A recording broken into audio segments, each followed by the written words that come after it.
staff look ahead to projects to help meet the demand and make the best use of the existing infrastructure. Don't talk to The Mr. CTA is currently evaluating a plan called the Circle Line that will provide more direct connections to help keep travel plans on track. Chicago's Loop has always served as the central meeting point for the CTA's train lines. Whether you take an elevated or subway train into the Loop, you have direct access to Chicago's central business district, as well as transfer points allowing you to travel from line to line with ease. Now, however, the CTA is exploring another option, service that would allow customers to start and end their trips without traveling through the Loop.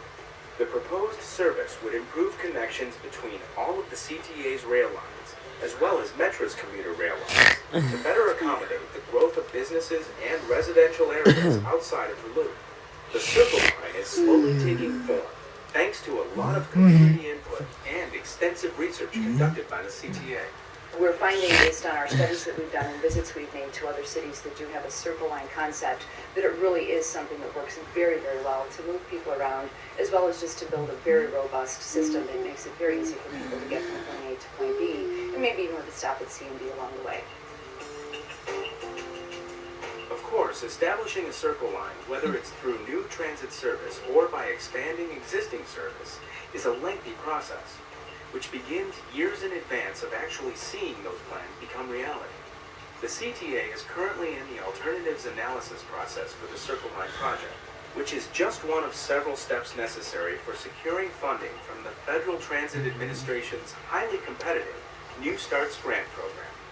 A key part of the alternatives analysis process is not just to identify all the different physical alternatives and alignments that this transit infrastructure might take, but also to estimate the ridership and the relative costs and other factors like that.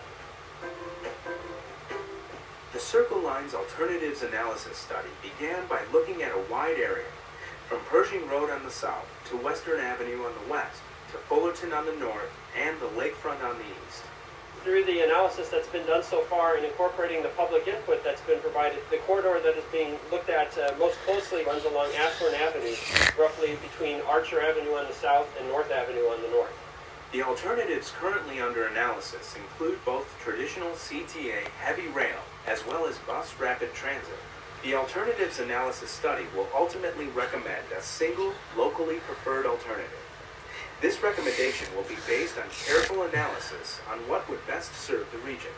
This is a major capital undertaking. It'll be an enormous investment for our system. This project not only involves improving existing infrastructure, but also adding new infrastructure, new tracks, and new stations serving the city in ways that are not presently available. An integral part of the Circle Line's alternatives analysis involves reaching out to communities and customers that may be affected by the proposed project and receiving their feedback. The community meetings held in the past year have been crucial to the CTA's planning process. Those community meetings were very informative in that they were able to not only inform us about what people's needs and concerns were, but folks asked a lot of very good questions that help us refine the direction that we're going with the project. The CTA is continuing to seek community input on the Circle Line. Those interested in providing feedback can email comments through the Circle Line webpage on the CTA website at www.transitchicago.com or call 312-681-2708. Community input is a key part of helping the CTA plan for the future. Throughout the process, we encourage people to remain in touch with us, whether they go to our webpage to see what's going on, come to our community meetings, or even just send us their comments or questions. Establishing a Circle Line is a rigorous process, but as always, the CTA is dedicated to expanding and improving service for customers. The Circle Line is just another way to make that happen. The CTA will continue to obtain public input before recommending a preferred alternative and beginning detailed environmental studies and design work in the years ahead.